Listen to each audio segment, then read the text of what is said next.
Hello students, I am Rakesh Kumar from SBM Sambal. बाल Mahabharat class सप्तम पाठ 13 जरासंध। ये आप ध्यानपूर्वक सुनेंगे। इंद्रप्रस्थ में प्रतापी पांडव न्यायपूर्वक प्रजा पालन कर रहे थे। युधिष्ठिर के भाइयों तथा साथियों की इच्छा हुई कि अब राजसूय यज्ञ करके सम्राट पद प्राप्त किया जाए। यानी कि पांडवों की इच्छा हुई कि अब राजसूय यज्ञ करके सम्राट पद प्राप्त किया जाए।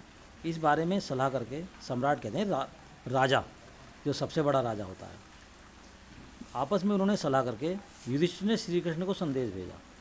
सबसे पहले जो है बुलावा युधिष्ठिर को भेजा, श्री कृष्ण जी को युधिष्ठिर ने। जब श्री कृष्ण को मालूम हुआ कि युधिष्ठिर उनसे मिलना चाहते हैं तो तत्काल ही वह द्वारिका से चल पड़े और इंद्रप्रस्थ पहुँचे।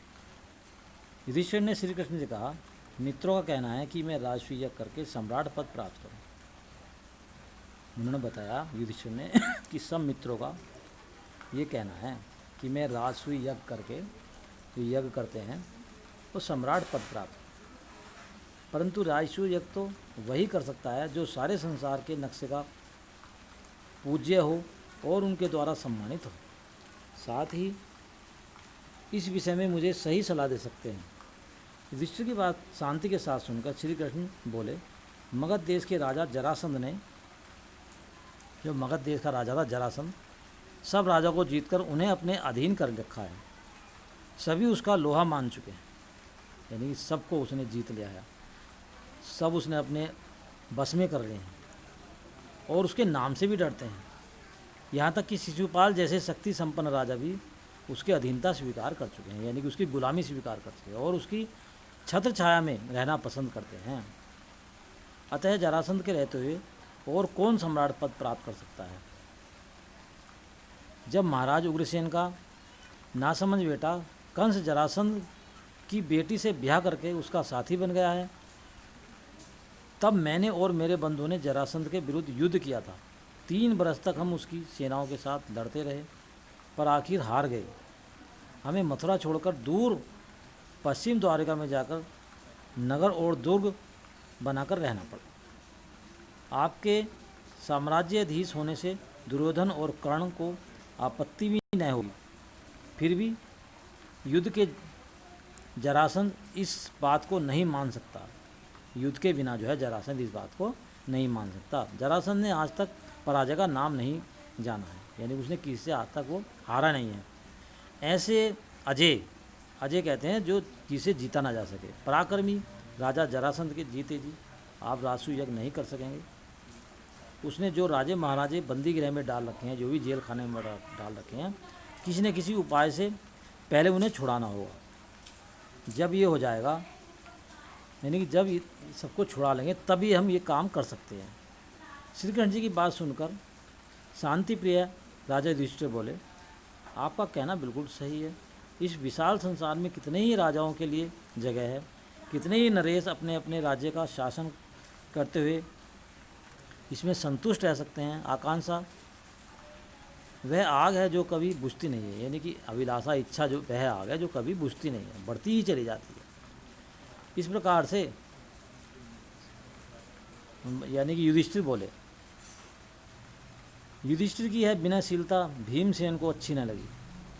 उन्हें बहुत बुरा लगा कि हम इतने शक्तिशाली होते हुए युधिष्ठिर हमारे भाई ऐसी बात कर रहे हैं। उसने कहा, श्री कृष्ण को नीति कुशलता, मेरा शारीरिक बल और अर्जुन का शीर्ष एक साथ मिल जाने पर कौन सा काम है जो हम नहीं कर सकते। यदि हम तीनों एक साथ चल पड़ें तो जरासंध की जो शक्ति है उसको चूर करके ही लौटेंगे।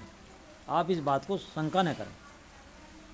यह सुनकर श्री कृष्ण ने कहा, यदि भीम और अर्जुन सहमत हों तो हम तीनों एक साथ जाकर उस अन्यायी को जेल में पड़े हुए निर्दोष राजाओं को छुड़ा सकेंगे।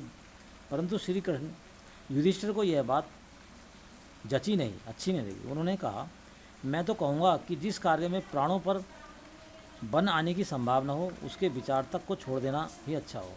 यदि इसमें प्राण जाने की संभावना हो उस कार्य को नहीं करना चाहिए। यह सुनकर वीर अर्जुन बोल उठा, यदि हम यशस्वी भरत वंश की संतान होकर भी कोई साहस का काम न करें तो धिक्कार है हमें और हमारे जीवन।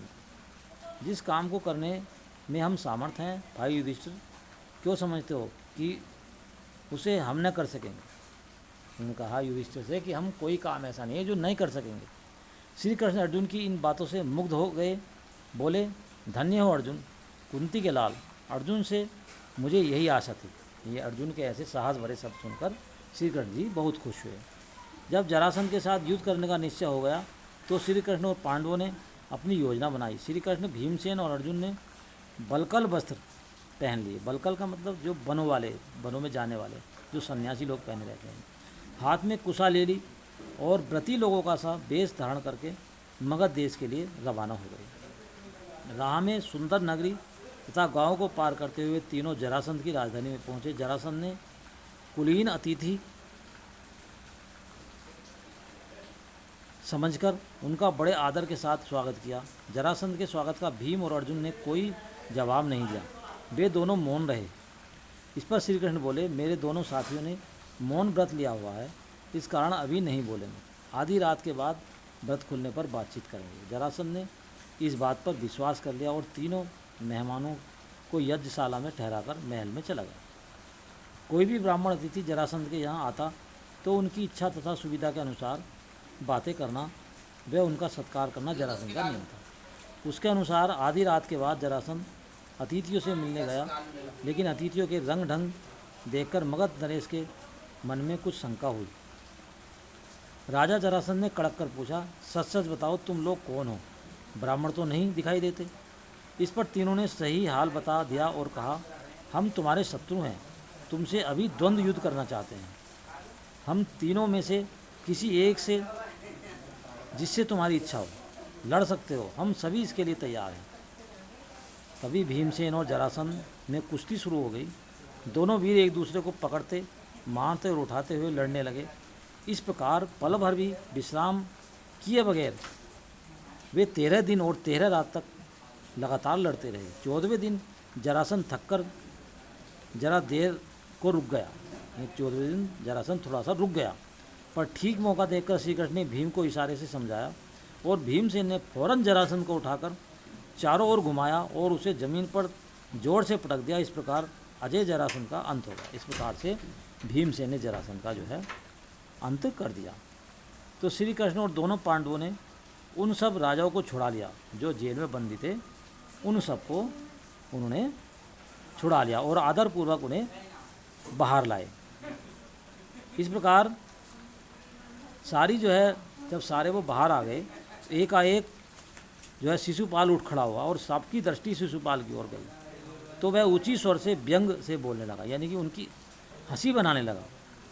यह अन्याय की बात है कि एक मामूली से व्यक्ति को इस प्रकार गौरवान्वित किया जाता है कि जो है श्री कृष्ण को कहने लगे कि इस प्रकार से श्री कृष्ण का इतना सम्मान किया जाता है। जो मामूली सा आदमी है, जो एक जो है गैयों को चराता है, ग्वाला है, उसे इतना जो है सम्मान दिया जाता है। युधिष्ठिर को यूँ आड़े हाथों लेने के बाद शिशुपाल सभा में उपस्थित राजाओं की ओर देखकर बोला, उपस्थित राजागण, जिस दुरात्मा ने कुचक्र रचकर वीर जरासंध को मरवा डाला, उसी को युधिष्ठिर ने अग्र पूजा की। यानी कि उसकी युधिष्ठिर ने क्या है, अग्र पूजा की। क्या में जो राजसूय जो कर रहे थे उसमें जो सबसे पहले उनकी पूजा की श्री कृष्ण जी की। किसने की? युधिष्ठिर ने। इसके बाद उसे हम धर्मात्मा कैसे कह सकते हैं, उनमें हमारा विश्वास नहीं हो रहा है। इस प्रकार जो है राजाधिराज युधिष्ठिर नाराज हुए और राजाओं के पीछे दौड़े गए और अनुनय विनय करके उन्हें समझाने लगे। युधिष्ठिर के बहुत समझाने पर भी शिशुपाल नहीं माना। उसका हठ और घमंड बढ़ता गया। अंत में शिशुपाल और श्री कृष्ण में युद्ध छिड़ गया, जिससे शिशुपाल मारा गया। यानी कि ये उन्हें वरदान था। श्री कृष्ण ने कहा था कि अगर इन्हें 100 से एक भी 100 गाली तक तो मैं सहमत हूँ, अगर 100 गाली से एक भी ज़्यादा दे दी तो मैं इसे जान से मार दूँगा। तो इस प्रकार से उन्हें बहुत सी गालियाँ दी। 100 गाली जब पूरी होगी तो श्री कृष्ण जी ने अपना चक्र चला दिया और चक्र उसके सीधी उसकी गर्दन में जा कर के लगा और उसकी गर्दन कट गई। इस प्रकार से जो है उसकी शिशुपाल का अंत हो गया।